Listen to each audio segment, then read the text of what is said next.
Bedanya orang posesif tuh lebih egois dibanding orang cemburuan.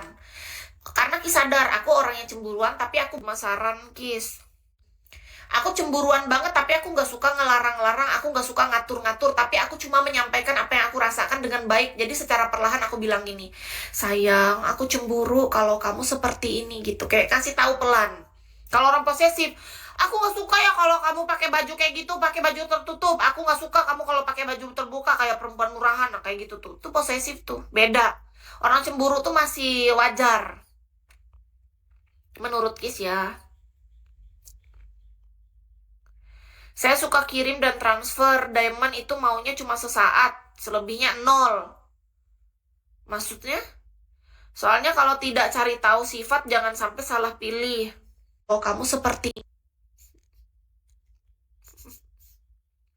sia. Beda, posesif itu parah. Betul, Kak, cintai usus. Tuh, setuju. Orang posesif itu udah parah. Orangnya tuh kayak sudah ego. Terus biasanya orang posesif kalau udah ke tingkat lebih tinggi sampai ke temperamental ya, naik. Karena apa? Sedikit dia marah, posesifnya itu kalau nggak diturutin dia bisa sampai mukul loh. Iya, tingkat di atas posesif lagi temperamental, itu sudah main tangan. KDRT dia jatuhnya. Biasanya itu mengarah ke sana. Karena egonya udah termakan. Dan dia tuh orang-orang insecure biasanya orang posesif itu. Menurut Kis ya. Karena menurut Kis orang posesif itu, yang pertama orang posesif itu sebenarnya dia tuh sedang insecure. Tuh, setuju. Insecure. Tidak percaya diri dengan dirinya.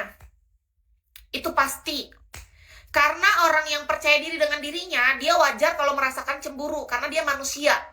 Dia punya hubungan, dia punya komitmen dengan seseorang, lalu dia cemburu. Wajar dong. Iya kan? Tapi kalau sudah sampai ke tahap posesif tuh artinya dia tuh pengen ngatur kita banget. Semua apa yang kita pakai, hidup kita, teman kita, apapun yang dalam hidup kita, semua tuh mau diatur sama dia. Terus kalau kita udah nggak nurut sama kata dia akan melakukan segala cara untuk gimana caranya supaya kita tuh nggak bisa menikmati hidup dan kita tuh nggak boleh bahagia. Dia tuh sedih dan dia tersiksa kalau melihat kita bahagia. Karena posesif tadi, Kak. Orang posesif itu tidak suka melihat kebahagiaan hubungan. Dia naik lagi tingkatnya nih. Kalau dia sudah marah banget nih, dia merasa memiliki kita banget, lalu dia tuh menjadi bisa temperamental. Itu bahaya. Dia sudah mulai banting-banting barang awalnya ya kan. Itu awal mula tuh. Banting barang. Lama-lama tuh karena nggak puas barang yang dibanting, kita bisa yang diginiin. Ditonjok, di apa. Karena udah mengarah ke arah sana dari awalnya posesif dulu. Posesif diasah-asah, semakin kemakan ya kan, ego naik lagi ke temperamental, naik ke KDRT gitu, Kak. Itu udah proses dalam hidup tuh, bahaya itu. Makanya nggak boleh kita posesif, beneran. Nggak boleh ya. Karena kita semua masing-masing tuh nggak boleh saling merasa memiliki. Beneran, serba salah. Ting barang, awalnya salah. Orang posesif, iya harus perfect di mata dia.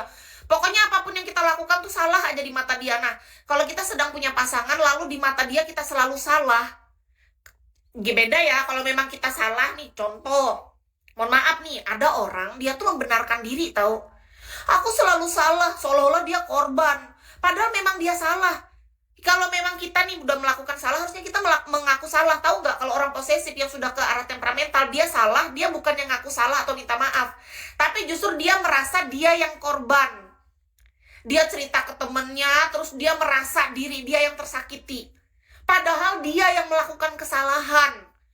Berawal dari posesif tadi, Ki sudah merasakan soalnya punya pasangan kayak gitu gak enak, Kak. Beneran. Lah nih, contoh. Apapun yang kita lakukan, apapun semua yang dalam gerak-gerik kita tuh gak ada yang benar di mata dia. Itu karena apa? Karena itu memang sudah sifat dia. Sifat dasar dia yang keluar ketika sudah lama, dia merasa dia sudah memiliki kita, dia pengen menggenggam kita, dia pengen kita itu berada dalam aturan dia. Ibaratnya nih, kita tuh harus disetir sama dia. Disuruh belok kanan, harus belok kanan, belok kiri, digas harus gas. Kalau sudah kita mulai nggak nurut nih sama yang dia bilang, selesai. Karena dia sudah merasa kehilangan kendali atas kita. Bahaya itu, Kak. Pernah kalian berada di posisi itu? Itu sudah pasti tidak enak. Kita belajar untuk keluar dari orang seperti itu tuh butuh waktu. Secara perlahan. Lama dia merasa dia dan usaha. Aku doakan aman kalian ya. Beneran loh, serius. Bahaya tau. Nah, yang jadi korban tingkat posesif paling tinggi menuju ke playing victim. Nah, makanya itu kita harus hati-hati aja. Hati-hati intinya. Menjalani hidup itu sebenarnya ya, kita tetap, kalau dari sisi kitanya, kita tetap lakukan yang terbaik. Kalau kita sadar kita salah, kita akui kesalahan kita minta maaf dan kita berubah. Jangan lagi melakukan kesalahan itu yang dia nggak suka. Atau yang kita nggak suka, seharusnya orang ini juga nggak boleh ngelakuin hal yang sama. Woi, pamit.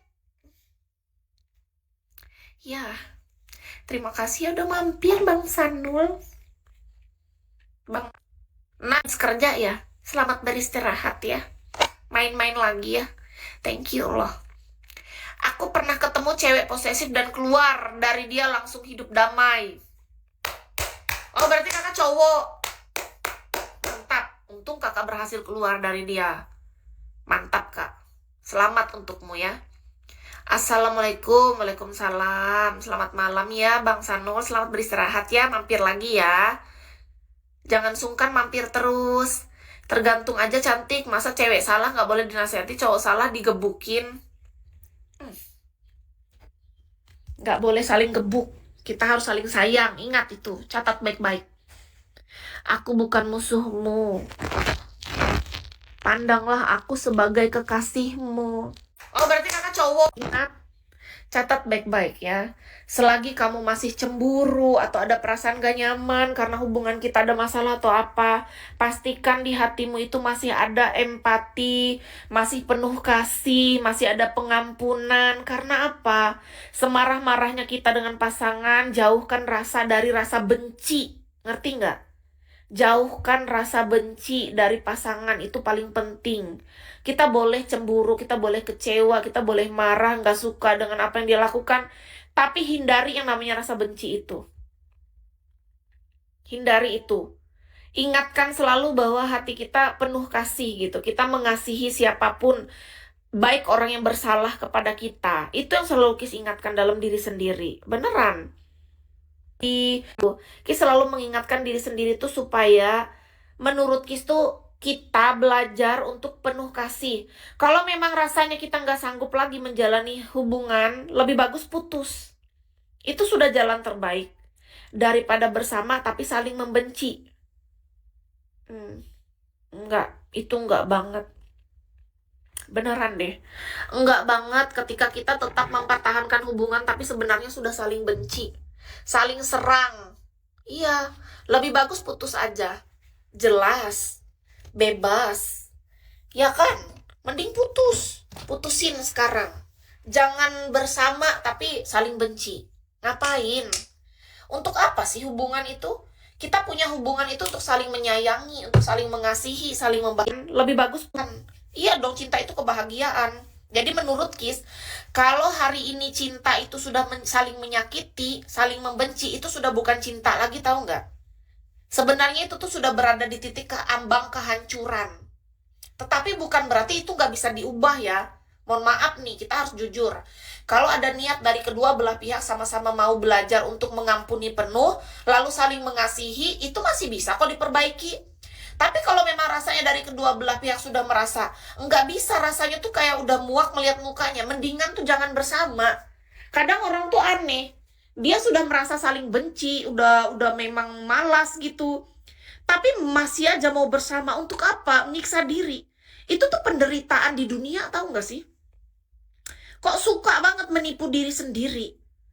Hidup menderita seumur hidup, tapi di depan orang nih sok baik gitu, kayak di depan orang hubungan kita oke, ya kan, di kartu keluarga namanya tercantum bagus misalnya kayak gitu ya kan, di depan orang kayak hubungannya harmonis, kayak apa tuh katanya couple goals. Itu kan cuma di depan orang yang menjalani kan kita. Kalau kita merasa sudah nggak baik-baik saja, jujur sama diri sendiri, ini hubungan mau dibawa kemana? Kalau mau berubah sama-sama dari kedua belah pihak, sama-sama berubah jadi lebih baik. Hilangkan rasa benci. Sama-sama saling mengasihi, mengampuninya 100%. Jangan ada disisain sedikit pun. Karena banyak orang tuh ya, dia bilang, aku bisa memaafkan tapi belum penuh. Nggak bisa. Kita nggak bisa maafin orang setengah-setengah. Kalau kita memaafkan, ampuni total. Karena apa? Kan di depan orang punya setengah hidup kita penderitaan. Bagaimana mungkin kita mau memaafkan orang cuma separuh? Kalau kita nggak bisa memaafkan dia, mendingan kan lepas. Simple. Harus jujur. Iya, betul. Kita harus tulus dalam hidup ini.